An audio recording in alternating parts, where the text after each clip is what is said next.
Hello दोस्तों, आपका स्वागत है जगतारन वर्ग मैथ लैब में। यहाँ पे हम लोग क्लास 10th के मैथ के बारे में पढ़ रहे हैं, जिसका हम लोगों ने स्टार्ट किया है चैप्टर 1 रियल नंबर, जिसमें हम लोगों ने अब तक 2 क्लास देख लिया है। जिसमें हम लोग क्लास 1 में इंट्रोडक्शन ऑफ नंबर्स के बारे में पढ़ा है। क्लास 2 में देखा था कि यूक्लिड डिवीजन लेमा क्या होता है और एल्गोरिदम क्या होता है, और इस एल्गोरिदम को यूज करके हम लोगों ने एचसीएफ के बारे में सीखा था, जो कि बोर्ड लेवल एग्जाम में बहुत सारे क्वेश्चन आते हैं ऑब्जेक्टिव में। आज तीसरी क्लास में हम लोग देखेंगे फंडामेंटल थ्योरम ऑफ अरिथमेटिक, और उसके यूज करके प्राइम फैक्टराइजेशन सीखेंगे। प्राइम फैक्टर को यूज करके हम लोग एलसीएम क्वेश्चंस देखेंगे, एचसीएफ के क्वेश्चंस देखेंगे, जो कि बोर्ड एग्जाम के लिए बहुत ही महत्वपूर्ण है। तो देखिए, सबसे पहले हम लोग देखेंगे कि फंडामेंटल थ्योरम ऑफ अरिथमेटिक है क्या। तो यहाँ पे लिखा हुआ है every composite number can be expressed. यहाँ पे ध्यान रहे कि यहाँ कंपोजिट नंबर के बारे में every composite number can be expressed or factorised as a product of primes. यहाँ भी ध्यान रहे कि यहाँ पे कंपोजिट नंबर है और यहाँ पे प्राइम्स है, and this factorisation is unique. अब यूनिक क्या है, फैक्टराइजेशन जो है वो यूनिक है, तो है हम लोग देखेंगे। यहाँ पे हम लोग सिर्फ डेफिनेशन के वर्ड के बारे में देख रहे हैं, फिर इसको हम लोग एक एक करके समझ के और फिर से हम लोग इस डेफिनेशन पे आएंगे, ये कहना क्या चाह रहा है और हम लोग को याद करने में आसानी हो जाए। हिंदी में देख लीजिए, जैसे प्रत्येक भाज्य संख्या क्या है, यहाँ कंपोजिट नंबर को भाज्य संख्या कह रहे हैं। अभाज्य संख्याओं के गुणनफल के बारे में, यानी कि अभाज्य संख्या को ही हम लोग को समझना होगा यहाँ पे कि अभाज्य संख्या क्या है, उसे गुणनखंड ही क्यों बोला जा रहा है। अभाज्य गुणनखंडों के आने वाले क्रम के बारे में यहाँ पे बोला जा रहा है। आने वाले क्रम को के बिना अद्वितीय होता है। अद्वितीय क्या है उसके बारे में देखेंगे। देखते हैं, सबसे पहले इस डेफिनेशन को समझने के लिए हमको सबसे पहले क्या करना होगा कि गुणनखंड क्या होता है उसके बारे में समझना, यानी फैक्टर क्या होते हैं। तो यहाँ पे फैक्टर ट्री लिखा है, जो कि मेथड होता है, उसको देखते हैं। गुणनखंड यहाँ पे देखेंगे हम लोग। गुणनखंड यहाँ वृक्ष बोल सकते हैं, क्योंकि हम लोग यहाँ पे आज संख्या का वृक्ष बनाने वाले हैं। जैसे देखते हैं, सबसे पहले तो गुणनखंड के बारे में समझ लेते हैं, फिर बाद में देखते हैं कि अभाज्य गुणनखंड क्या होता है, वो देखेंगे। तो किसी भी संख्या को हम क्या लिख सकते हैं, किसी दो संख्या के गुना के रूप में लिख सकते हैं। जैसे 32 को हम क्या लिख सकते हैं, कोई बोल सकता है कि 8 गुना 4 लिख सकते हैं। तो क्या ये यूनिक है कि हम 8 गुना 4 ही लिख सकते हैं 32 को? नहीं, हम इसको दूसरे तरीका से भी लिख सकते हैं कि 16 गुना 2। तो क्या ये यूनिक है? नहीं है। अब हम क्या कर सकते हैं कि कोई स्टूडेंट बोलेगा कि 32 का गुणनखंड 8 into 4 है, जो कि यूनिक है। कोई दूसरा स्टूडेंट बोलेगा नहीं, मेरा यूनिक है क्योंकि 16 गुना 2 है। तो ये यूनिक क्यों नहीं हुआ? कोई 8 गुना 4 बोला, कोई 16 गुना 2 बोला, तो ये क्या हो गया? यूनिक नहीं। इसको अगर हम चेक करें कि इसको अभाज्य गुणनखंड के तरीके से लिखें, जैसे ये यहाँ पे ये क्या है, ये गुणनखंड है, क्या ये अभाज्य है? क्या ये अभाज्य है? क्या ये अभाज्य है? नहीं। तो इसको हम क्या करेंगे, अभाज्य गुणनखंड में करेंगे। अब हम यहाँ पे देखेंगे कि 32 का हम पेड़ लगा देते हैं। पेड़ लगाने से क्या होगा, इससे डाली निकलेंगे, 2 डाली निकलेंगे, कोई भी 2 डाली निकल सकता है। जैसे यहाँ पे ये वाला डाली निकाल लो, 8 गुना 4, ये हो गया। अब ये क्या हो गया, अब इससे भी डाली निकल सकता है क्या? तो हाँ, निकल सकता है। क्यों निकल सकता है? क्योंकि ये भाज्य संख्या है, इसको भी हम 2 संख्या के गुना के रूप में लिख सकते हैं। जैसे इसको हम लिख सकते हैं 4 गुना 2 के रूप में। तो क्या इससे भी डाली निकल सकता है? डाल तना क्या हो सकता है, निकल सकता है। तो जी हाँ, इस 4 को हम 2 संख्या के गुना के रूप में लिख सकते हैं। ठीक है, ये लिखा गया। क्या इससे हम आगे बढ़ सकते हैं? क्या इसको कोई 2 संख्या के गुना में लिख सकते हैं? जी नहीं। कोई सोच सकता है कि हाँ, लिख तो सकते हैं। 1 गुना 2, 1 गुना 2 नहीं लिखेंगे, क्योंकि 1 और 2 तो 1 और वो खुद नंबर तो सबके कट जाएंगे। तो यहाँ पे क्या होगा, ये 2 हो जाएगा अभाज्य। तो अभाज्य हो गया, तो यहाँ पे हम इसको, अब इससे आगे नहीं पेड़ बढ़ेगा, क्योंकि यहाँ तो फल हो गया, फल के आगे तो कोई पेड़ बढ़ता नहीं है। अब यहाँ पे ये भी फल हो गया हमारा, ये 4 है। तो क्या यहाँ पे भी आगे बढ़ सकता है क्या? तो हम बढ़ सकता है। क्या होगा, तो इसको हम 2 गुना 2 के रूप में लिख सकते हैं। तो अब ये नहीं बढ़ेगा, तो यहाँ पे क्या हो गया, ये फल हो गया। अब हम सारे फल तोड़ लेंगे और चेक करेंगे कि ये सारे फल तोड़ने पे क्या ये 32 बनेगा। देखते हैं चेक करके। तो 2 गुना 2 गुना 2 गुना 2 गुना 2 है। तो हाँ, ये बन रहा है 2 की पावर 5। और ये 32 को हम क्या लिख सकते हैं, ऐसे लिख सकते हैं। अब कोई भी संख्या, अब ये 32 है, अब कोई बोल सकता है कि ये यूनिक है क्या? हम कोई दूसरे तरीका से भी लिख सकते हैं, क्योंकि ये अभाज्य है। तो इसी को हम क्या बोलेंगे, इसको हम बोलेंगे अभाज्य गुणनखंड। अभाज्य गुणनखंड, अभाज्य गुणनखंड हम देख रहे हैं। फिर देखिए 32 को हम कुछ और तरीके से भी तो लिख सकते हैं। जैसे पेड़ तो किसी भी तरीके से बढ़ सकता है, तो 32 को हम हम क्या लिख सकते हैं, कोई लिखता कि 16 गुना 2 है, ठीक, 16 को भी बोल सकता था 8 गुना 2 है, ठीक है। इसको यहाँ पे लिख सकता है कि 4 गुना 2 है, ठीक है। इसको हम बोल सकते हैं कि 2 गुना 2 है। तो फिर देख लीजिए ये दूसरे तरीके का पेड़ निकला, और ये देखिए यहाँ पे दूसरे तरीके का पेड़ था। तो इसका कहने का मतलब क्या है कि हम यहाँ क्या कह रहे हैं कि पेड़ कैसा भी हो, 32 का पेड़ कैसा भी हो, फल कितना मिलेगा, फल फिक्स है। कितने फल है, तो 1 2 3 4 5। उसी तरीके से यहाँ पे हम देख रहे हैं तो यहाँ भी फल क्या है, फिक्स है, लेकिन पेड़ यहाँ देखिए अलग हो गया। तो यहाँ पे कितने फल हुए, 1 2 3 4 और 5। तो सेम वैसे ही लिख सकते हैं कि 2 गुना 2 गुना 2 गुना 2 गुना 2 है, 2 की पावर 5 है। 2 दूनी 4 दूनी 8 दूनी 16 दूनी 32, ठीक है। 2 की पावर 5 जो है 32 है। अब हम देखेंगे किसी और संख्या को, जैसे 70 ले लेते हैं। इसका हम क्या करेंगे, इसको हम दे रहे हैं कि प्राइम फैक्टर करके, जैसे कोई भी नंबर ले लो, 35 इंटू 2 है, ये क्या हो जाएगा 7 से 5। अब देखिए यहाँ पे हम ये पेड़ को आगे नहीं बढ़ा सकते हैं, क्योंकि 7 तो अब कटने वाला है नहीं किसी से, ये 5 भी किसी से नहीं कटेगा, 2 भी किसी से नहीं कटेगा। ये सब क्या है, एक से और खुद से कट रहा है, किसी और से नहीं कट रहा है। तो ये क्या हो गया, प्राइम नंबर हो गया, अभाज्य संख्या हो गया। तो इसका मतलब यहाँ ये फल हो गया, क्योंकि इसके आगे कोई हम डाली बढ़ा ही नहीं सकते। तो इसको हम क्या लिख सकते हैं फल के रूप में, 2 गुना 5 गुना 7। ये गुना करके क्या हो गया, 2 25 10 7 70। तो ये यूनिक है, क्योंकि किसी भी तरीके से हम पेड़ बना ले कोई फर्क नहीं पड़ने वाला। जैसे देख लो 70 को किसी और के रूप में लिख सकते हैं कि नहीं, जैसे हम इसको 14 25 70 भी लिख सकते हैं। इसको 7 को हम 7 गुना 2 भी लिख सकते हैं। तो इसको देख लीजिए, फल कौन बन गया, 7 है, 2 है और ये 5 है। तो इसका मतलब क्या हुआ, इसका फल फिर से 2 5 और 7 ही है, इसीलिए इसको यूनिक बोला गया है। क्या है परिभाषा में, तो देखिए यहाँ पे प्रोडक्ट ऑफ प्राइम नंबर का प्रोडक्ट में गुना में हम प्राइम को गुना में कर रहे हैं, तो उसका क्या होगा, फैक्टराइजेशन क्या होगा, जो होगा यूनिक होगा। यूनिक मतलब किसी भी तरीके से हम उसको गुना भाग करें, क्या होने वाला है, वो सेम नंबर देने वाला है। 2 5 7, या इस पेड़ में भी यही बात हुआ, 70 का ही पेड़ है, तो डाली अलग अलग हो सकते हैं पेड़ के, लेकिन उसके फल जो है सेम रहेंगे अगर ऑर्डर में सजा दिए जाए। तो उस तरीके से आगे देखते हैं कि क्या यह पेड़, चेक करना है हम लोग को कि क्या यह पेड़ फल सही है। हम कहेंगे हाँ भाई सही है कि गलत, पहले तो हम चेक करेंगे इस फल को, अपने तरीके से इस वृक्ष को बना लेंगे। 84 को हम क्या करने वाले हैं, कोई भी संख्या सोच लो आप, 12 सत्ते 84 भी होता है, ये समझ लो। फिर हम यहाँ से क्या करेंगे, 6 गुना 2 कर लेंगे, फिर 6 को क्या कर पाएंगे, 3 गुना 2 लिखेंगे। और 3 से आगे नहीं बढ़ पाएगा पेड़, तो ये हो गया हमारा फल, ये हो गया फल। फिर 7 आगे नहीं बढ़ पाएगा, ये हो गया फल। तो ये क्या हो गया पूरे फल, 2 गुना 2 गुना 3 गुना 7। तो ये हो गया 2 दूनी 4 के 12 सत्ते 84। तो 84 हो गया। कितने फल हैं यहाँ पे, तो 1 2 3 4 फल हैं यहाँ, तो अनेक फल हैं, तो ये गलत होगा, तो ये सही नहीं है। ठीक, इसके फल क्या होंगे, इसके फल होंगे 2 होना चाहिए, 2 जैसे एक और होना चाहिए, 3 होना चाहिए और एक साथ होना चाहिए। ठीक है, इसका मतलब ये एक्स्ट्रा है, ये सब फल नहीं है, इसके ये फल नहीं है, ये भी फल नहीं है, ये भी फल नहीं है। तो कितने फल हो गए, ये अब सही हो गया। ठीक, अब आगे देखते हैं। तो हम लोग अभाज्य गुणनखंड विधि द्वारा लघुत्तम सौवर्ते सीखेंगे, क्योंकि हम लोग अभाज्य गुणनखंड निकालना सीख गए हैं। तो जैसे मान लो कि कोई 2 नंबर है, जैसे 30 है और 25 है, इसका हमको बोलेगा कि अभाज्य गुणनखंड से लघुत्तम समापवर्त निकालो, यानी कि प्राइम फैक्टराइजेशन पहले करना होगा। तो हम इसका फैक्टर ट्री बना लेंगे, तो चलिए बना लेते हैं। तो 5 6 30 है, हम कुछ भी सोच सकते हैं, 15 और 2 भी सोच सकते हैं, लेकिन जो दिमाग में आ जाए फर्स्ट टाइम उसी को हम लोग लिख लेंगे, क्योंकि पेड़ तो कैसे भी बना सकते हैं, लेकिन फल सेम आने वाला है। हम इसको क्या लिख सकते हैं, 2 और 3। तो क्या फल हो गया 30 का, 2 गुना 3 गुना 5। ये फल है, क्योंकि आगे नहीं बढ़ पाएगा, और ये ठीक है। उस तरीके से 25 का बोलेंगे, 25 का तो देखने से ही लग रहा है कि 25 हो जाएगा, 2 ही फल है, तो 25 का क्या हो गया, 5 गुना 5। अब ये हमारा हो गया अभाज्य गुणनखंड। ठीक है, ये फल है इसका। अब अभाज्य गुणनखंड में हम लोग को क्या करना है एलसीएम निकालने के लिए, कि सभी टर्म दोनों में होना चाहिए। देख लेते हैं, पहले हम क्या करेंगे, क्या इसमें 2 है, नहीं है, तो हम इसको लिखेंगे 2 की पावर 0। क्या 3 है इसमें, नहीं है, तो 3 लिखेंगे 3 की पावर 0। इसमें 2 3 5 है, इसमें भी 2 3 5 हो गया। अब दोनों में अलग अलग फल, सब फल हैं, सभी टाइप के फल हैं। इसमें 2 है तो इसमें 3 है, 3 है, 5 है, 5 है, तो सभी टाइप के फल दोनों में मिल गए। अब इसमें से हमको चूज करना है, क्या करना है, चूज करना है कि सबसे बड़ा बड़ा टाइप का फल ले लेते हैं। जैसे 2 टाइप का फल इसमें कितना है, तो 1 है, तो 2 ले लेते हैं। 3 कितना है इसमें, 1 है, इसमें 0 है, तो ये वाला हम उठा लेंगे 3। 5 इसमें कितना है, 1 ही है, इसमें कितना है, 2 है, तो हम 2 5 उठाएंगे। ठीक, अब इन सबको मल्टीप्लाई कर देंगे तो ये क्या दे देगा, एलसीएम। 2 3 6 25 30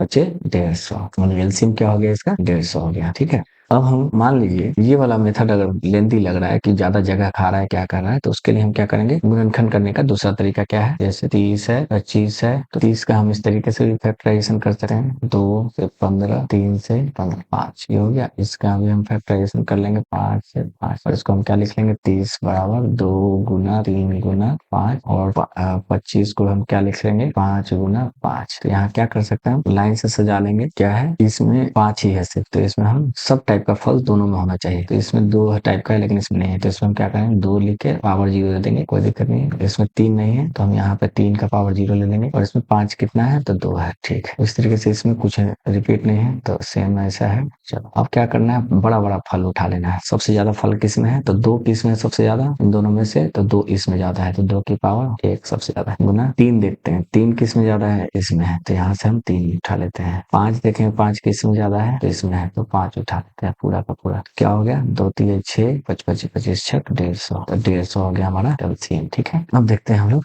आगे HCF by prime factor method. अब एचसीएफ निकालना है, सेम नंबर हम ले लेते हैं ताकि आगे उसके प्रॉपर्टीज हैं उसको समझाना आसान होगा। जैसे हम 30 और 25 का ही एचसीएफ बना लेते हैं, ठीक है। तो फिर से हम इसका प्राइम फैक्टराइजेशन करेंगे, तो प्राइम फैक्टराइजेशन कैसे करेंगे देख लिए हम, तो फैक्टर ट्री से करेंगे। 15 2 ये क्या हो गया 3 और ये 5, ये फल बन गया, यहाँ से भी फल बन गया। तो सबसे पहले हम लोग क्या करना है, पहले पहले फल बना लेना है। तो 30 का हम फल लिख लेंगे 2 गुना 3 2 गुना 3 गुना 5 और 25 का क्या हो जाएगा 5। हम सभी टाइप के फल को सब में लिख लेंगे। जैसे यहाँ 2 है इसमें 2 नहीं है तो हम यहाँ 2 की पावर 0 करके लिख लेंगे। यहाँ 3 नहीं है इसमें 3 है तो 3 को हम 3 की पावर 0 करके लिख लेंगे। अब सभी टाइप के फल सब में है। अब एचसीएफ के लिए क्या करना होगा हमको कि सब जो दोनों में है, दोनों में तो दोनों ही बनानी है हम लोग, तो ये टेंशन ही दूर है कि दोनों में है कि नहीं है। तो चुनना क्या है, सबसे कम पावर वाले को चुनना है। जैसे हम पहले बार 2 चुनेंगे तो 2 सबसे कम किस में है, इसमें है, तो 2 की पावर 0 गुना 3 सबसे कम इसमें है 3 की पावर 0। 5 सबसे कम किस में है, तो इसमें तो 2 है 5 इसमें 1 है 5 तो 1 5 ले लेते हैं, ठीक है। तो 2 की पावर 0 तो 1 है, 3 की पावर 0 भी 1 है और 5, तो आंसर क्या हो गया 5। तो एचसीएफ हो गया हमारा 5, ठीक। एक एग्जांपल और ले लेते हैं। जैसे यहाँ पे 230 और 70 का एलसीएम में निकालना है और एचसीएफ में निकालना। कैसे निकालेंगे, तो पहले हम फैक्टर ट्री बना लेंगे। फैक्टर ट्री बनाने के लिए सबसे आसान है कि हम या तो ट्री से चलें नहीं तो डिवीजन मेथड से चलें। तो 2 से कटेगा क्योंकि लास्ट में 0 है, तो 2 1 2 2 1 2 तो बचे 10। फिर ये 5 से कटेगा क्योंकि लास्ट में 5 है इसलिए हम 5 से काट देंगे इसको। 5 दूनी 10 और 5 दिया 15। अब 23 है जो कि प्राइम नंबर है, अभाज्य संख्या है, तो ये किसी से नहीं कटेगा। तो अब आगे हम देखेंगे ही नहीं, तो हम लिखेंगे 230 को 2 गुना 5 गुना 23। अब 70 को हम देख लेते हैं कि ये किससे कटेगा वाला है, तो हम सीधे देखेंगे कि ये 5 से कटेगा 14 बार में, फिर ये 2 से कटेगा 7 बार में। अब कुछ नहीं कटने वाला है तो हम क्या करेंगे, यहाँ पे 70 बराबर लिखेंगे 2 गुना 5 गुना 7। एलसीएम निकालने के लिए क्या करेंगे, पहले तो सबको सब में डाल देते हैं। जैसे 2 इसमें है तो है, ठीक है, 5 है तो है, 23 है क्या इसमें नहीं है, तो हम इसमें क्या करेंगे 23 की पावर 0 करके डाल देंगे। अब देखेंगे इसमें 2 है 5 है 23 है 7 इसमें नहीं है, तो हम इसमें 7 की पावर 0 कर देंगे, ठीक। अब हम यहाँ से क्या करेंगे, इसमें से सबसे बड़ा वाला पावर को चूज करेंगे तो वो क्या दे देगा एलसीएम, और सबसे छोटा वाला पावर को चूज करेंगे तो क्या दे देगा एचसीएफ। तो सबसे बड़ा वाला पावर कौन है इसमें, 2 दोनों में 1 1 है, तो चलो भाई 2 ले लेते हैं। 5 किस में ज्यादा है, तो दोनों में बराबर है, तो किसी का भी ले लो 5 गुना 23 किस में सबसे बड़ा है, तो इसमें तो 23 ले लिया। 7 किस में बड़ा है, तो इसमें है, तो ले लिया 7, तो ये दे देगा एलसीएम। तो ये क्या हो जाएगा 23 7 क्या हो जाएगा 7 21 7 दूनी 14 और 2 16 और 5 दूनी 10 10 मल्टीप्लाई होके हो जाएगा, ये एलसीएम 1610 हो गया। एचसीएफ क्या हुआ, तो सबसे छोटा वाला पावर, तो 2 का सबसे छोटा पावर कौन है, तो 2 ही होगा। 5 का सबसे छोटा पावर क्या है, दोनों में बराबर ही है तो 5 ही होगा। 23 का सबसे छोटा पावर क्या है, तो 0 है, तो 23 का पावर 0 गुना 7 का पावर छोटा कौन है, तो 0 है, तो 0 दे देंगे। आंसर क्या हो जाएगा 2 गुने 5 गुना 23 के पावर 0 1 होता है गुना 7 के पावर 0 1 होता है, तो आंसर क्या हो जाएगा हमारा 10, ठीक है। यानी कि एचसीएफ हमारा निकल गया 10 और एलसीएम निकल गया 1610। अब हम लोग कुछ प्रॉपर्टीज देखते हैं। किसी 2 नंबर का एलसीएम और एचसीएफ अगर निकालना हो, उसका प्रॉपर्टीज क्या बताता है कि उस 2 नंबर का एलसीएम निकालेंगे और उस 2 नंबर का एचसीएफ निकालेंगे और उन दोनों को गुना कर दिया जाए, क्या आंसर देगा, वही आंसर देगा जो दोनों नंबर को गुना करने पे आएगा। जैसे मान लो कि 5 है और 30 है, इसका एलसीएम और एचसीएफ निकालेंगे और उन दोनोों को गुना करेंगे तो वो किसके बराबर आएगा, इन दोनों संख्या के गुना के बराबर है। यानी कि चेक कर लेते हैं। तो 5 और 30 का एलसीएम निकालेंगे तो कौन सा मेथड था अपने पास, घनखंड मेथड ही है, तो 5 5 को तो 5 ही लिखेंगे क्योंकि यही एक गुणनखंड हो सकता है। 30 को हम क्या लिख पाएंगे, इसको हम फैक्टर 30 से करके देख लेते हैं। 2 गुना 15 और 15 को क्या करेंगे 3 गुना 5 तो हो गया 2 3 5। अब इसमें 5 ही है सिर्फ, तो 2 और 3 नहीं है, तो इसको हम 2 की पावर 0 करके और 3 की पावर 0 करके बराबर कर लेते हैं। तो एलसीएम क्या होगा, एलसीएम होगा जो सबसे बड़ा पावर है। 2 का सबसे बड़ा पावर क्या है तो 2 है। 3 का सबसे बड़ा पावर क्या है 3 ही है, 1 है। 5 का सबसे बड़ा पावर 5 वाला ही है। तो ये क्या हो गया 2 3 6 5 30। एचसीएफ क्या निकलेगा जो सबसे कम पावर वाला है। 2 का सबसे कम पावर ये 0 वाला है। 3 का सबसे कम पावर वाला 0 ही है, 3 का पावर 0। मतलब 5 का सबसे कम पावर, तो दोनों में एक एक पावर ही है, तो ये एक ले लो। तो 1 गुना 1 गुना 5 बराबर 5 आया। तो देख लो एलसीएम भी 30 है और एचसीएफ 5 है। तो यहाँ पे लिखेंगे LCM of 30 5 Guna HCF. HCF 30 गुना 5 और ये किसके बराबर होगा 30 गुना 5 का। तो क्या सही है, एलसीएम 30 5 का क्या है तो एलसीएम है 30 लिख लेंगे, गुना एचसीएफ 30 5 का क्या है तो 5 है, तो 5 लिख लेंगे और 30 बचे 150 और जो कि यहाँ 30 गुना 5 बराबर है। इसका मतलब ये सही है। अब हम लोगों ने लगभग चैप्टर के प्राइम फैक्टर के बारे में सीख लिया है। अब देखिए यहाँ पे इसमें जो ये यूनिक पार्ट था, यूनिक क्या बता रहा था, जब हम प्राइम फैक्टर निकालेंगे तभी जाके वो यूनिक होगा। अब सिंपल फैक्टर निकालते हैं तो वो क्या होगा यूनिक नहीं होगा। यानी कि बोल रहा है कि कोई भी कंपोजिट नंबर ले लो, उसका जो प्राइम फैक्टर निकालेंगे वो यूनिक होगा, सिंपल फैक्टर यूनिक नहीं होगा। जैसे सिंपल फैक्टर क्या है इसका 15 और 2, ये यूनिक है नहीं, क्योंकि कोई भी 5 गुना 6 भी तो बोल सकता है कि ये फैक्टर है, तो ये यूनिक नहीं है। यूनिक क्या हुआ, इसको भी हम अगर तोड़ दें 3 5 करके और इसको भी अगर तोड़ दें 2 3 करके, अब देखिए यूनिक होगा, क्योंकि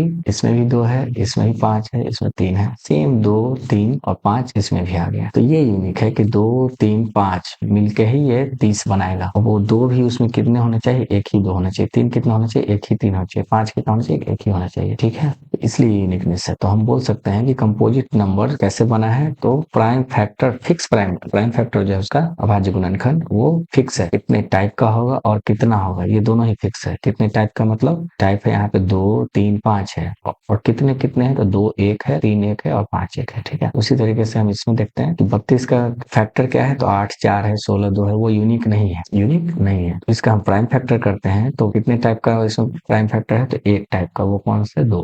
कितने हैं तो 5 है, 1 2 3 4 5। वही यहाँ पे देख लेते हैं कि 70 का प्राइम फैक्टर क्या है, तो उसमें कितने टाइप के प्राइम फैक्टर हैं तो 3 टाइप के। तो कौन कौन 2 5 7 और कितने कितने हैं तो 2 1 है, 5 1 है, 7 1 है। ठीक है, इस तरीके से यहाँ देख लीजिए 84 का क्या था 2 3 और 7 था। टाइप तो ठीक था लेकिन संख्या गलत था, यहाँ पे ज्यादा थे। 2 यहाँ पे 2 ही है, 3 2 ही है, 1 है और 7 क्या है 1 है, जो कि यहाँ से प्रूफ होता है। तो 4 प्राइम फैक्टर हैं कितने टाइप के तो 2 3 टाइप के, एक टाइप के ये हो गए और दूसरा टाइप ये, तीसरा टाइप ये, लेकिन है कितने टोटल 4। ये यूनिक है। इसको हम किसी भी तरीके से अगर फैक्टराइज करते हैं तो अंतिम में रिजल्ट यही आने वाला है। चलिए अब हम लोग क्वेश्चन की ओर चलते हैं, प्रीवियस ईयर क्वेश्चन की ओर, और उसको सॉल्व करने की कोशिश करते हैं। और देखिए यहाँ पे 7429 के अभाज्य गुणनखंडों का गुणनफल है। अभाज्य गुणनखंड बोल दिया है यानी कि वो फिक्स होगा कि कितने नंबर होंगे और कितने टाइप का होंगे। तो यहाँ पे सभी अभाज्य गुणनखंड है लेकिन बड़ा नंबर है, तो हम उसको क्या करेंगे, इसको हम प्राइम फैक्टराइजेशन करने नहीं चले जाएंगे क्योंकि इतना बड़ा टेबल तो किसी को याद है नहीं। तो हम यहीं से चेक कर लेंगे कि इकाई अंक पे क्या है, उसी से चेक हो जाएगा। जैसे यहाँ पे इकाई अंक पे 9 है, तो इन सारे नंबर को गुना करके भी इकाई अंक पे 9 आना चाहिए। हम देख लेते हैं कि इकाई अंक गुना करते हैं तो 63 है, इसका इकाई अंक 3 है तो 3 तिया 9, तो 9 है, तो ये हो सकता है। अब यहाँ देखते हैं 3 सते 21 का 9, तो ये भी हो सकता है। चलिए ठीक है, अब 3 नंबर 27, इसका इकाई अंक 3 है तो 3 सते 21 है, जो कि इकाई अंक नहीं है 9, तो ये गलत हो जाएगा, पक्का ही गलत होगा। यहाँ पे इकाई अंक 9 है, 7 है तो 63 हो गया। इस इकाई अंक को इस इकाई अंक से गुना करेंगे तो 3 नंबर 27 हो गया, जो कि इकाई अंक 9 नहीं है, तो ये भी नहीं। तो ये दोनों पक्का हो गया कि नहीं। तो हम लोग इन दोनों में से किसी एक को निकालना है, किसी एक को मल्टीप्लाई कर लेते हैं। किसी एक को मल्टीप्लाई करने पर पता चल जाएगा, और ये अगर मल्टीप्लाई 7429 के बराबर है तो ये आंसर होगा, नहीं है तो ये आंसर होगा। चलिए गुना कर लेते हैं, तो 13 17 को गुना कर लेते हैं, तो 13 सत्ते 91, 13 1 13, 13 9 कितना हो गया 22 हो गया। अब 19 से गुना कर लेते हैं इसको, 19 1 19, 19 दूनी 38 और 1 39, 19 दूनी 38 और 3 41, तो 4191 हुआ, जो कि नहीं हुआ। जिसका मतलब क्या हो गया 13 17 19 वाला जो आंसर नहीं है, तो आंसर हो जाएगा ये। यदि दो संख्याओं a तथा b का लसा तथा मसा क्रमशः c d हो तो, अब देखिए दो संख्या a b, a Guna b,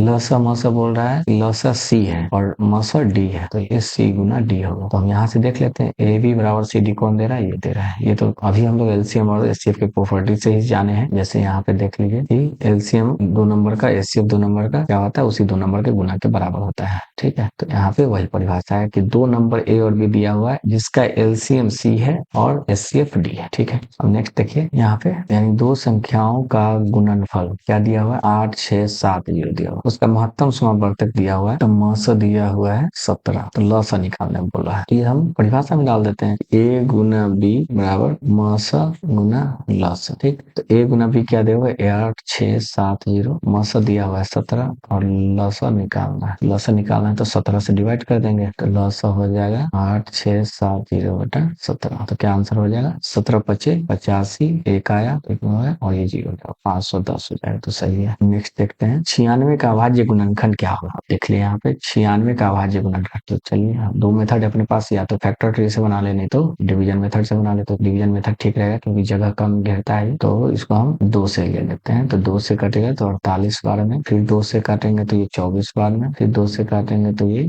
12 बार में, फिर ये 2 से काटेंगे तो ये 6 बार में, फिर ये 2 से काटेंगे तो 3 बार। तो अभाज्य गुणनखंड क्या होता है, 1 2 3 4 5, 2 की पावर 5 गुना 3 ये है। और ये देखिए क्योंकि ये अभाज्य गुणनखंड तो ये यूनिक भी होगा। गुणनखंड क्या है, यानी कि 2 और 3 है, 2 5 ही होना चाहिए और 3 1 ही होना चाहिए। तो यहाँ देखिए 2 3 सब में है, तो ये तो हो गया कि टाइप ऑफ नंबर जो है अभाज्य फैक्टर जो है सेम होना चाहिए कि 2 और 3 होना चाहिए, लेकिन कितना कितना होना चाहिए वो भी यूनिक है। 2 कितना होना चाहिए 5, 3 कितना होना चाहिए 1, वो सिर्फ किस में है, इसमें है। तो ये आंसर हो जाएगा। तो हमको 2 चीज देखना है कि टाइप्स ऑफ प्राइम फैक्टर यानी कि 2 3 है और कितने कितने हैं वो देखना है। अब यहाँ देखिए यदि 65 तथा 117 का मौसा 65 m माइनस 117 के रूप में है तो m का मान क्या है। तो ये तो देखने से क्वेश्चन बहुत टफ लगेगा आप लोग को, लेकिन ये करना क्या है, 65 और 117 का मौसा निकालना है। तो कैसे निकाल लेंगे हम लोग, सेम वही तरीका। 65 का हम लोग क्या करेंगे, प्राइम फैक्टर लिखेंगे तो 5 गुना 13, और 117 का प्राइम फैक्टर लिखेंगे तो क्या हो जाएगा 3 गुना 13, क्योंकि इसको हम लोग डायरेक्ट निकाल सकते हैं। 13 पचे 65 होता है, दोनों ही अभाज्य हैं। यहाँ पे ये 117 13 के टेबल में आता है, 13 117, 9 को 3 3 के रूप में लिख सकते हैं। अब हम लोग यहाँ 3 नहीं है तो इसमें हम 3 का पावर 0 बना लेते हैं। यहाँ 5 नहीं है तो 5 का पावर 0 बना लेते हैं। यहाँ 13 है, यहाँ 5 है, 3 है, तीनों टाइप का हो गए। अब यहाँ पे हम लोग कर लेते हैं, नंबर लिख लेते हैं 3 का पावर 0 गुना 5 गुना 13, और यहाँ क्या है 3 की पावर 2 5 की पावर 0 गुना 13।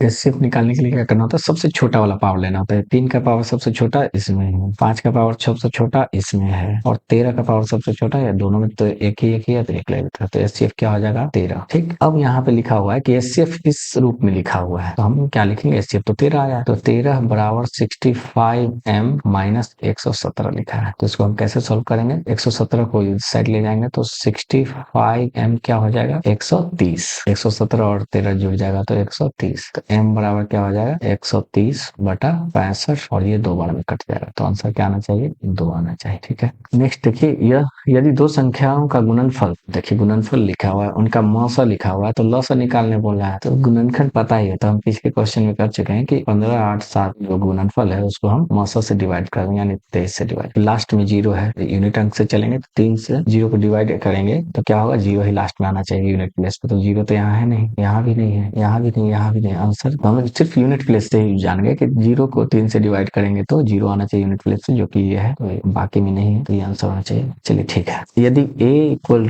टू 2 ये सब है और b बराबर ये लिखा हुआ है, तब मौसा क्या है, मौसा a b का क्या होगा। तो हम यहाँ से क्या करेंगे, a और b, जैसे हम लोग a को अभाज्य गुणनखंड के रूप में लिख लेते हैं और b को अभाज्य गुणनखंड के रूप में लिख लेते हैं, तो हम a और b का मौसा कैसे निकालते हैं, सबसे छोटा छोटा पावर लिख लेते हैं। तो पहले टाइप ऑफ अभाज्य गुणनखंड मैच कर लेते हैं, 2 है 3 है 5 है, इसमें भी 2 3 5 है, तो यानी कि अभाज्य गुणनखंड का जो प्रकार है सेम है। उसी तरीके से हम लोग क्या कर लेंगे, अब सबसे छोटा वाला पावर ढूंढते हैं। तो 2 का सबसे छोटा पावर किस में है, a में है, 2 के पावर 2। 3 का सबसे छोटा पावर क्या है, b में है, 3 का पावर 2। 5 का सबसे छोटा पावर किस में है, b में है, 5। ठीक, और इसको हम गुना कर लेंगे, 4 गुना 9 गुना 5, 5 20, 20 180। तो आंसर क्या हो जाएगा 180। ठीक है, और इसमें देखते हैं 64 का अभाज्य गुणनखंड में 2 का घातांक क्या है। तो 64 का अभाज्य गुणनखंड क्या है? तो हम लोग देखेंगे कि 2 का पावर क्या है, 2 गुना 2 गुना 2 गुना 2 गुना 2। देखिए 2 दूनी 4 दूनी 8 दूनी 16 दूनी 32 दूनी